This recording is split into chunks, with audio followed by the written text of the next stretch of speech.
अरे ससलीन, लाइट आ गई तेरे यहाँ? यस सर, आ गई। फाइनली मैं देख पा रहा हूँ तेरे को, ऐसा लग रहा है इतने टाइम बाद देखा है। हाँ, तेरे यस। पेपर वेपर तो हो गए, रिजल्ट नहीं आया अभी? नो सर, अभी 26 को आएगा। चलो मैं वेट करूंगा, बताना मुझे। हाँ जी, सो प्रत्युष एंड स्निग्धा, खासकर आप लोगों के लिए बोल रहा हूँ। आप लोगों का ये चैप्टर ऑलरेडी हो चुका है, और जिसका भी हुआ था, एक जने का किसी और का भी हुआ था, आई थिंक अवनी का हुआ था। तो प्लीज ये ध्यान रखना,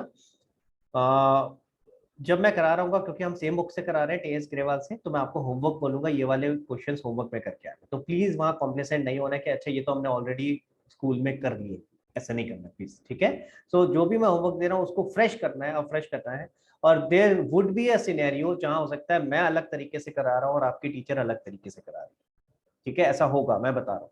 11th में याद है स्निग्धा, 11th में मैं हमेशा बोलता था कि अगर आपकी टीचर किसी और तरीके से करा रही है तो प्लीज जो टीचर करा रही है उस तरीके से कर लो। बोलता था मैं, याद है? क्यों बोलता था? क्योंकि आपकी टीचर ने ही पेपर चेक करना होता था, और कई बार टीचर ईगो में आ जाती थी कि यार तुमने मेरे तरीके से तो करा नहीं है, तो मार्क्स नहीं देती थी, चाहे आपने ठीक भी किया हो तो भी। ठीक है? तो 11th में तो मैं ये जरूर आपको बोलता था कि जो आपकी टीचर करा रही है, जैसे करा रही है, हाँ, अगर आपको समझ नहीं आ रहा तो मैं वो तरीका भी समझा दूंगा, लेकिन उसी तरीके को फॉलो करना जो आपकी टीचर करा रही है। लेकिन 12th में, सबको दोबारा से रिपीट कर रहा हूँ, 12th में जैसे मैं करा रहा हूँ स्ट्रिक्टली वैसे ही फॉलो करना है। उसका रीजन है, जब आप पेपर दोगे तो आप बोर्ड्स के पेपर दोगे, और वो आपकी टीचर चेक नहीं करेगी, ठीक है? वो चेक करेगा कौन? पता नहीं, मुझे भी नहीं पता किसके पास आपके पेपर जाएंगे, तो अल्टीमेटली वो किसी एक्सटर्नल एग्जामिनर के पास जा रहे होंगे। नोबडी नोज के किसका पेपर किसके पास जा रहा है। क्लियर है? और वो जो चेक करेगा वो कैसे करेगा? वो सीबीएसई की मार्किंग स्कीम के बेसिस पे करेगा, ठीक है? सबको समझ में आ रहा है? और मार्किंग स्कीम समझते हो क्या होता है? यानी आंसर शीट सीबीएसई की ऑलरेडी उसकी तरफ से, सीबीएसई की तरफ से उसके पास आई होगी, और वो सिर्फ क्या करेगा, इधर रखेगा आंसर शीट, और इधर आपका पेपर होगा, ऐसे चेक करता रहेगा। हाँ, ये यहाँ ये लिखा है, यहाँ ये लिखा है, तो सारा कुछ आपने इसके हिसाब से लिखा है। अनफॉर्चुनेटली इतना टाइम एग्जामिनर्स के पास नहीं होता कि वो चेक करे, अगर आपने किसी और मेथड से किया है, कि वो इतना दिमाग लगाए कि क्या वो मेथड ठीक है या। समझ आ रहा है? तो मैं जितना भी आपको मेथड सिखाऊंगा वो सारे वही मेथड होंगे जो सीबीएसई में वेल रिकॉग्नाइज्ड हैं, जो उनके मार्किंग स्कीम में लिखे होते हैं। क्लियर हो गया? तो प्लीज मेरी एक रिक्वेस्ट है, पहली चीज, कभी भी ऐसा होगा कि अगर मैं किसी मेथड से करा रहा हूँ और आपकी टीचर ने किसी और मेथड से कराया है, तो पहले तो आप मुझे बता दो। 11th में भी हम यही करते थे कि आपकी टीचर ने अगर कहीं कुछ और तरीके से कराया तो आप लोग मुझे बताते थे, सेम चीज 12th में भी अगर कहीं ऐसा सिनेरियो आएगा कि मैंने किसी और तरीके से बताया और आपकी टीचर किसी और तरीके से बता रही है, तो you have to tell me. पर कहीं भी अगर कॉन्फ्लिक्ट होगा कि कौन सा तरीका अपनाए, तो प्लीज याद रखना है 11th की तरह नहीं चलना है। 11th में तो जो टीचर बोलती थी वो अपनाते थे, यहाँ जो मैं बता रहा हूँ वो अपना। क्लियर हो गया? हम हर साल इसी तरीके से करते हैं और अच्छा स्कोर करते हैं, कभी दिक्कत नहीं है। क्लियर हो गया गाइस? सबको क्लियर है वाला पॉइंट? ठीक है, ओके। जस्ट सेकेंड, मैंने बुक आपको बता ही दिया ऑलरेडी। अच्छा, एक दो बातें और। 11th में आपने अगर नोटिस किया हो तो मैंने आपको पहले भी बोला था कि मैं बहुत ज्यादा स्ट्रिक्ट नहीं था। आपने नोटिस किया हो, अगर हो सकता है ये वाली चीज, कि मैं बहुत ज्यादा आपको डंडा करके नहीं रखता था, अरे पेपर लेने हर हर चैप्टर के बाद स्ट्रिक्टली पेपर करना है, ऐसा नहीं था।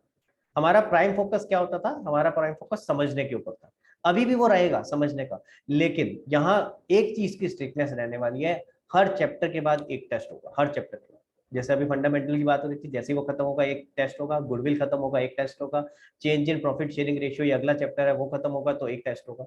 हर चैप्टर के बाद एक टेस्ट होगा। मैं बोलूंगा नहीं आपको कि आज टेस्ट है, तैयार रहना है, जैसे चैप्टर खत्म हुआ आपका टेस्ट हो जाएगा। क्लियर है गाइस? तो हर चैप्टर के बाद एक टेस्ट होगा, फिर हर एक बुक के बाद भी टेस्ट होगा। तो मान लो आपकी बुक 1 खत्म हो जाएगी, एनपीओ पार्टनरशिप खत्म, तो फिर बुक 1 का एक पूरा एक टेस्ट और नहीं। ठीक है? तो चैप्टर वाइज टेस्ट हो गया, बुक वाइज टेस्ट हो गया, तो तीन बुक के 3 टेस्ट हो जाएंगे। फिर जब ये तीनों बुक खत्म हो जाएगी तो आपका प्री बोर्ड होगा, और कम से कम 5 प्री बोर्ड में लेने वाला, कम से कम। 11th में भी लिए थे प्री बोर्ड, इसी तरीके से 12th में भी कम से कम 5 प्री बोर्ड पूरे एंटायर कोर्स के मैं लेने वाला हूँ। ठीक है? तो काफी सारे टेस्ट होने वाले हैं इस साल, clear, as compare to 11। Clear हो गया गाइस? ठीक है। मैंने आपको बताया कि नॉर्मली अभी बुक कौन सी अवेलेबल होती है, बुक 1 और बुक 3। ठीक है? हमारे पास जो बुक अभी मार्केट में अवेलेबल होगी, बुक 1 और बुक 3 होगी। तो नॉर्मल सिनेरियो क्या होगा, आपकी टीचर या तो बुक 1 से शुरू करा रही होगी, ठीक है, और बुक 1 में भी किससे करा रही होगी, नॉर्मली तो पार्टनरशिप से करा रही होगी, यानी कि फंडामेंटल। आपने अभी 3 बच्चों को सुना, उनका फंडामेंटल से ही शुरू हुआ था। अगर आपकी टीचर एनपीओ से शुरू कराती है या आपकी टीचर एनालिसिस से कराती है तो प्लीज लेट मी नो, मेरे पास इसके वीडियोस ऑलरेडी हैं, ठीक है? तो मैं आपको वो वीडियोस एक्सेस दूंगा और साथ में जो भी आपके डाउट्स होंगे वो डिस्कस करता रहूंगा। इसके लिए हम एक अलग से पैरेलल क्लासेस चला लेंगे जो हमारी ये क्लासेस चल रही है उसके अलावा, ठीक है? कि अगर मान लो आपका एनपीओ चैप्टर शुरू हो गया तो हमें तो साथ साथ वो भी करना पड़ेगा ना, कैसे करें? तो उसके लिए एक पैरेलल क्लासेस चलाएंगे जहां पे मैं आपके एनपीओ के डाउट्स लेता रहूँ, ठीक है? इसी तरह अगर किसी का एनालिसिस शुरू हो गया तो we'll take separate classes for analysis. Clear हो गया गाइस? तो इसलिए प्लीज मुझे बता देना जब भी अगर आपका ये टॉपिक शुरू हो जाता है। इसके अलावा इस साल 2-3 चीजें मैं और करने वाला हूँ। एक आपका सेशन में लेने वाला हूँ कि आप आगे जाके कौन सा करियर आप चूज कर सकते हो। अगर आपने ऑलरेडी ये चीज सोच रखी है तो बहुत अच्छी बात है, ठीक है? अगर आपने सोचा हुआ है, लेकिन नॉर्मली क्या होता है अभी at the beginning of 12th हमें क्लैरिटी नहीं होती कि हम आगे क्या करने वाले हैं। और फिर क्या होता है जैसे ही 12th खत्म होता है तो एकदम से हम परेशान हो जाते हैं, अरे यार क्या करना है समझ नहीं आ रहा। क्लियर हो रहा है मेरी बात? ठीक है। अभी ऑलरेडी मेरी कुछ बच्चों से बात चल रही थी, ऑलरेडी वो मेरे से गाइडेंस ले रहे थे कि सर कैसे करें क्या करें, तो मैंने उनको भी बोला था अभी टेंशन मत लो, अभी आपके पास टाइम है, इस पूरे साल में आप चीजें समझना शुरू करो कि आपके पास ऑप्शंस क्या क्या है। और वो मैं उसके लिए भी मैं आपको हेल्प करूंगा, गाइड करूंगा कि क्या क्या ऑप्शंस आपके पास होते हैं, ठीक है? और हर ऑप्शन में क्या प्रोज एंड कॉन्स है, किस तरह का काम उस ऑप्शन में होता है। सपोज करो मैं एग्जांपल लेता हूँ, कॉमर्स में मेन फील्ड्स अगर हम बात करें तो क्या होती है, मोटा मोटा, सिर्फ अभी डिटेल में डिस्कस नहीं कर रहा हूँ, सिर्फ मोटा।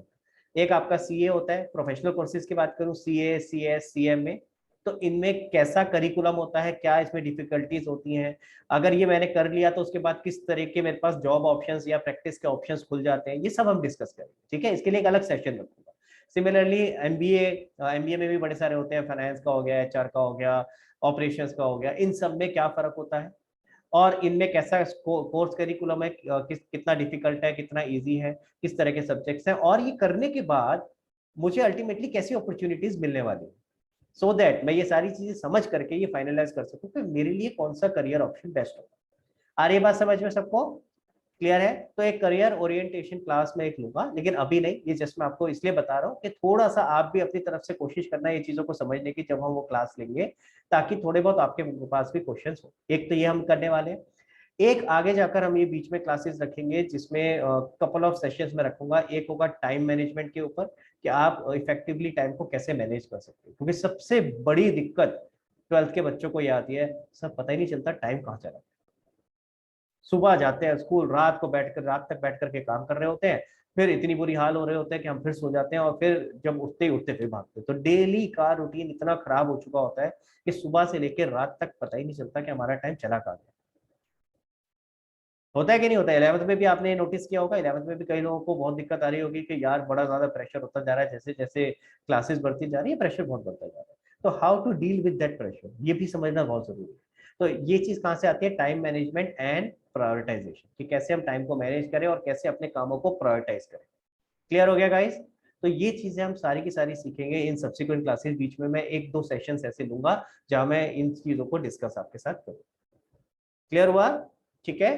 तो नेक्स्ट आपने क्या करना है, नेक्स्ट क्लास में मिलने से पहले, ठीक है, नेक्स्ट क्लास में मिलने से पहले, एक तो जिन लोगों के पास बुक नहीं है प्लीज बुक लेके आएंगे, एंड नई बुक लेके आएंगे, पुरानी नहीं खरीदेंगे प्लीज, पुरानी किसी से नहीं लेंगे, नई बुक लेके आना, बुक 1 और बुक 3 लेके आना। हम लोग जो शुरू करेंगे वो पार्टनरशिप के फंडामेंटल चैप्टर से करेंगे, ठीक है? क्लियर हो गया? यानी वो बुक 1 में है सेकंड चैप्टर, बुक 1 का फर्स्ट चैप्टर है एनपीओ, हम बुक 1 के सेकंड चैप्टर से करेंगे। क्लियर? अच्छा, किसी को पता है पार्टनरशिप, कंपनी और जो अभी हम कर रहे थे, अभी हमने किसकी अकाउंटिंग सीखी है 11th में? By the way Pratyush, 11th में हमने किसकी अकाउंटिंग सीखी है? अकाउंटिंग तो 11th में भी सीख ली, तो 12th में क्या नया सीख रहे हैं? Sole proprietorship. Sole proprietorship. तो सोल प्रोप्राइटरशिप में क्या होता था भाई? सिर्फ एक ओनर होता था, एक ओनर, ठीक है, सिर्फ एक ओनर होता था। अब यहाँ पार्टनरशिप और कंपनी की बात कर रहे हैं, तो बता सकते हो प्रत्युष पार्टनरशिप और कंपनी में फर्क क्या होता है? पार्टनरशिप में there are a few people जो कि पार्टनरशिप डीड साइन करते हैं and they agree to form a partnership, और company is a group of persons. तो That's all I know. Partner नहीं, that is okay. So partnership में कितने लोग होने जरूरी है? कितने लोग मिलके पार्टनरशिप बनाते हैं मिनिमम? 2 or more. 2 और मोर, तो मिनिमम क्या हुआ 2। तो व्हेन वी से 2 और more it means minimum is 2, ठीक है। मैक्सिमम पे मैं बाद में आऊंगा जब हम पार्टनरशिप का टॉपिक करेंगे। और कंपनी में मिनिमम कितने चाहिए होते हैं, कुछ आइडिया है प्रत्युष?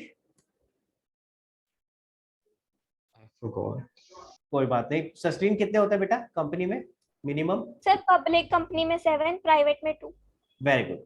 कंपनी दो तरह की होती है, पब्लिक और प्राइवेट। अगेन ये वैसे आपका बिजनेस स्टडीज में भी ये सारा टॉपिक आने वाला है, पार्टनरशिप क्या होता है, कंपनी क्या होती है। लेकिन क्योंकि मैं आपको जब अकाउंटिंग कराऊंगा तो मुझे थोड़ा सा बैकग्राउंड आपको देना है, तो मैं आपको उस समय भी समझाऊंगा कि पार्टनरशिप क्या है, इसके मेन फीचर्स क्या है, कि कैसे डिफरेंशिएट करते हैं इसको सोल प्रोप्राइटरशिप से, और फ्रॉम अकाउंटिंग पर्सपेक्टिव क्या फर्क आने वाला है। तो मतलब अगर हम एक जना अकाउंटिंग कर रहा था, एक जना ओनर था, तो अकाउंटिंग अलग है, और 2 जने ओनर हो गए या 2 से ज्यादा हो गए तो क्या अकाउंटिंग में फर्क आ जाएगा? तो ये सारी बातें हम समझने वाले हैं अपनी आगे की आने वाली क्लासेस। क्लियर हो गया गाइस? ठीक है। बट मोटा मोटा बताया तो जब एक जना मिलकर के काम करता है, एक जना अकेला काम कर रहा है, बिजनेस कर रहा है, तो उसे सोल प्रोप्राइटरशिप कहते हैं, वो हम ऑलरेडी सीख चुके हैं उसकी अकाउंटिंग कैसे। जब 2 या 2 से ज्यादा मिलकर के करते हैं तो उसे पार्टनरशिप कहते हैं, ठीक है। आप आगे जाके पढ़ोगे मैक्सिमम नंबर ऑफ पार्टनर्स कितने हो सकते हैं। जब बहुत सारे लोग मिलकर के, 2 तो मिनिमम बोला कंपनी के केस में, ठीक है। प्राइवेट कंपनी में 2 मिनिमम बोले ना सस्टेन ने अभी, लेकिन मैक्सिमम कितने हो सकते हैं, कोई लिमिट नहीं। आप एग्जांपल ले लो, कोई कंपनी का नाम सोचो, रिलायंस, टाटा। जब आप जाके देखोगे ना इनके कितने शेयर होल्डर्स हैं, इनको बोलते हैं ओनर को क्या बोलते हैं यहाँ पे, शेयर होल्डर्स। तो आप जब जाके देखो कितने शेयर होल्डर या कितने ओनर है, लाखों लाखों ओनर हो। समझ रहे हो मेरी बात? ठीक है। तो इसमें क्या फर्क आएगा वो समझेंगे। तो अभी तो हम ये 3 मोटा मोटा स्ट्रक्चर्स की बात कर रहे हैं। 3 स्ट्रक्चर होते हैं बेसिकली, एक सोल प्रोप्राइटरशिप, एक पार्टनरशिप और एक कंपनी। इन तीनों में अकाउंटिंग में क्या फर्क आएगा इसको समझेंगे। क्लियर है गाइस? ठीक है। अब एक और चीज रह गई है, वो बताओ एनपीओ क्या होता है। ये सिर्फ मैं मोटा मोटा डिस्कस कर रहा हूँ, अभी डिटेल में नहीं कर रहा हूँ। ये सारे टॉपिक आएंगे और अच्छे से एक लाइन में ढंग से करेंगे। हाँ जी शगुन, एनपीओ बता सकते हो क्या होता है? Yes sir. क्या होता है बेटा?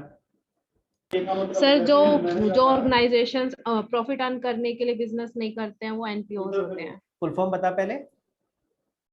Non profit not for profit organisation. Not for profit organisation. Very good, बहुत अच्छा बताया शगुन ने। कोई एग्जांपल दे सकती है शगुन?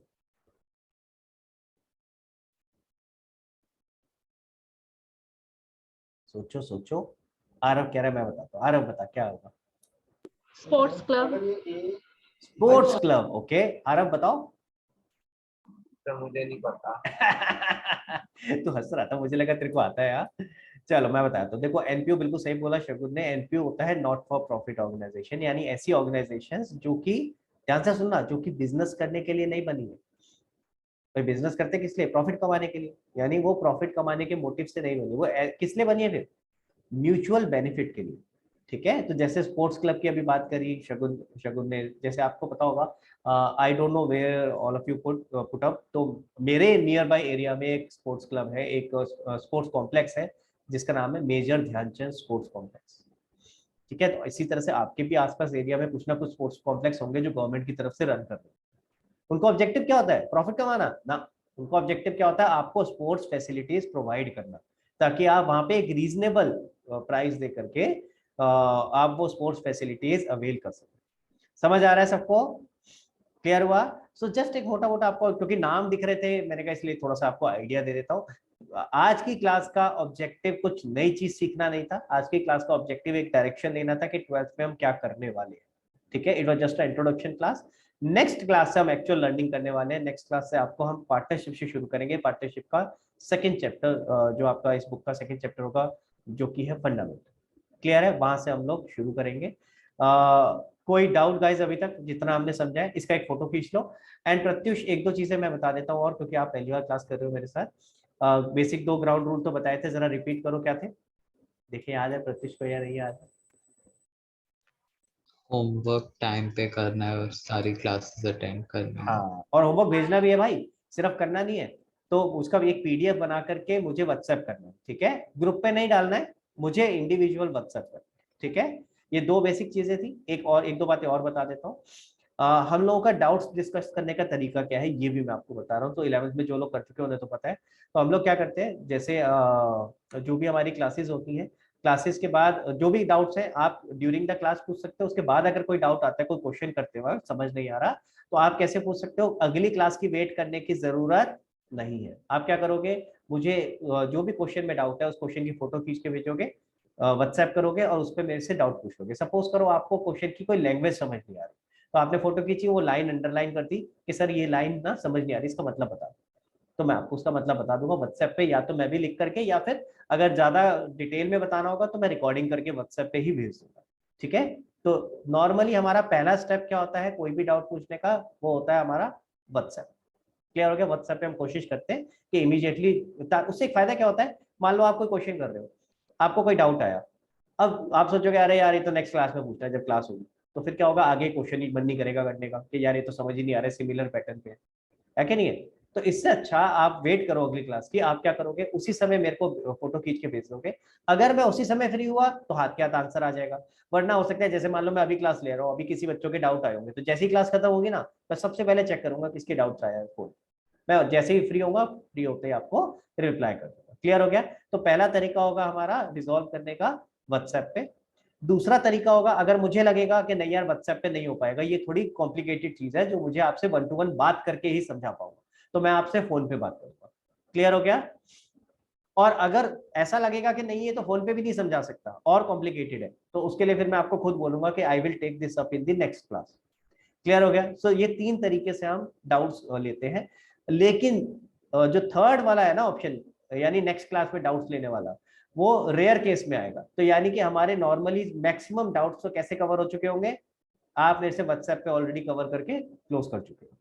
समझ आ रही है बात। कोई डाउट ऐसा होगा जो मुझे लगेगा, मान लो प्रत्युष ने कोई डाउट पूछा, कोई बहुत ही अच्छा डाउट पूछा जो बाकी लोगों के लिए भी रेलिवेंट है, तो जब नेक्स्ट क्लास होगी तो मैं ऑटोमेटिकली वो सारे बच्चों के साथ डिस्कस करूंगा, ताकि for the benefit of everyone knows कि हाँ यार अगर इस तरह का डाउट आता है दिमाग में तो किस तरीके से उसको हैंडल करें। क्लियर हो गया प्रत्युष, ठीक है।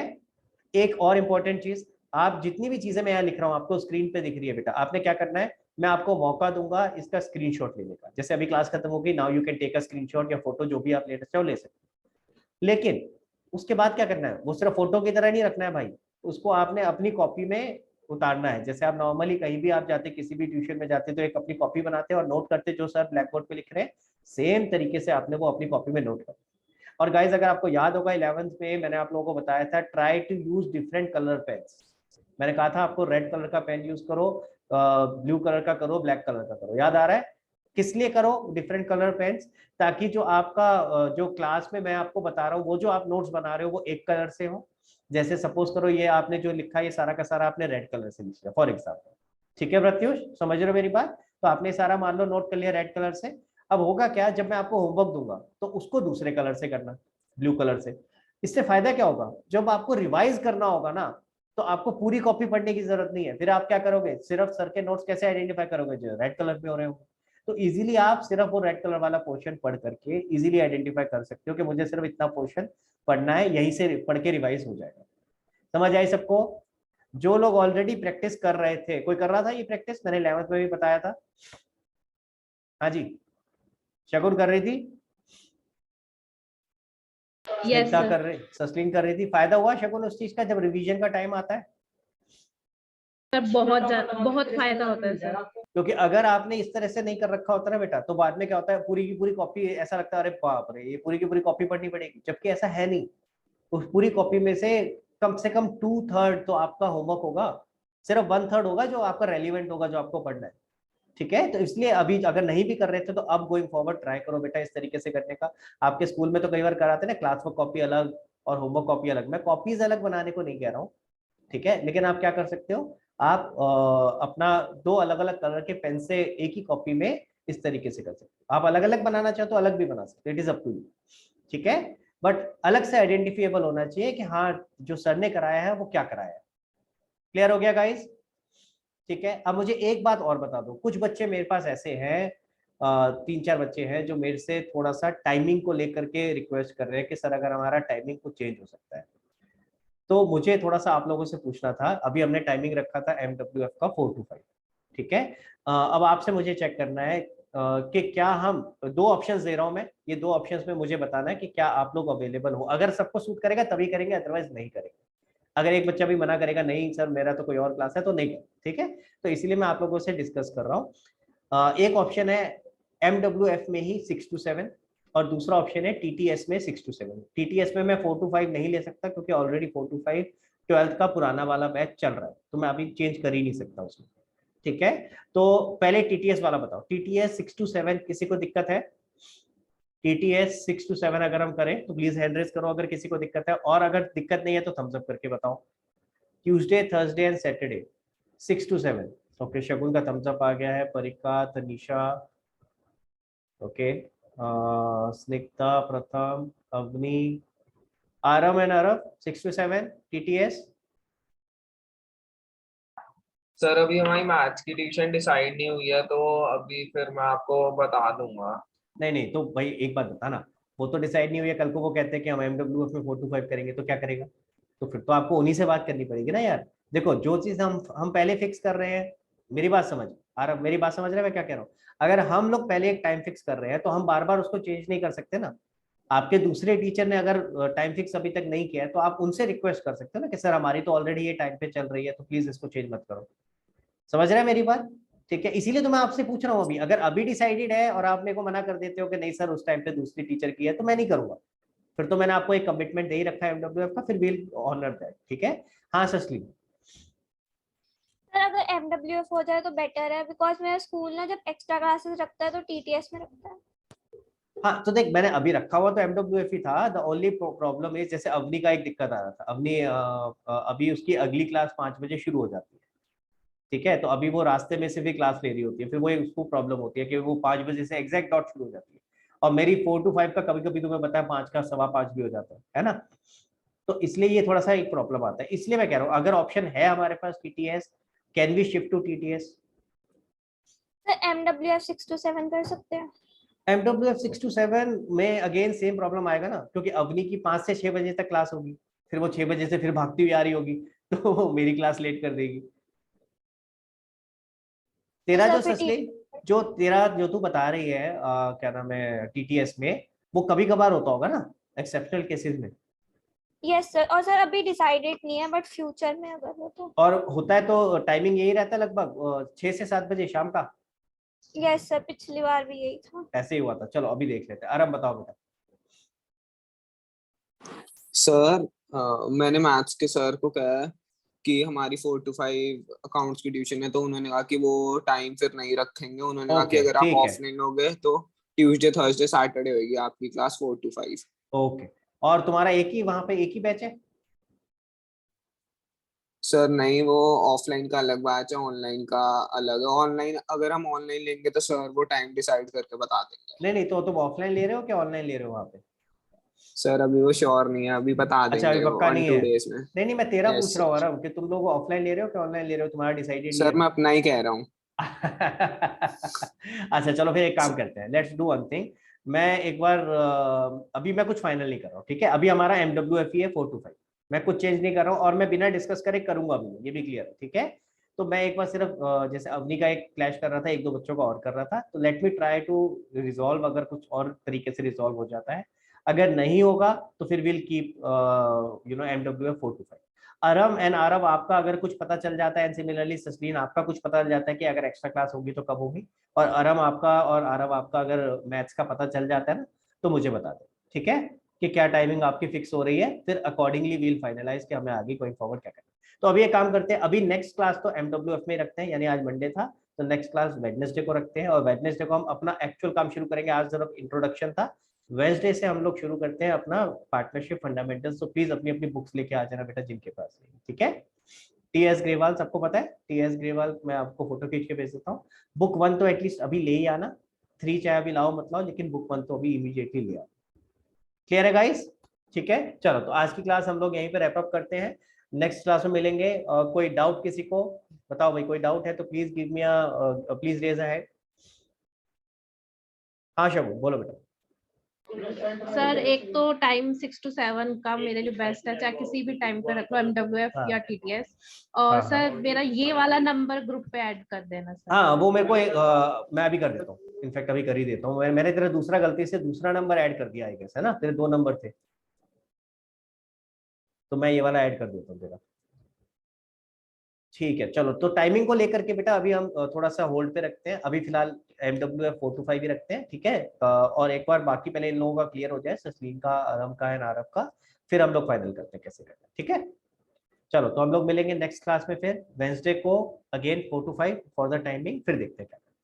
चलो okay guys, bye bye bye everyone, thank you so much, bye guys.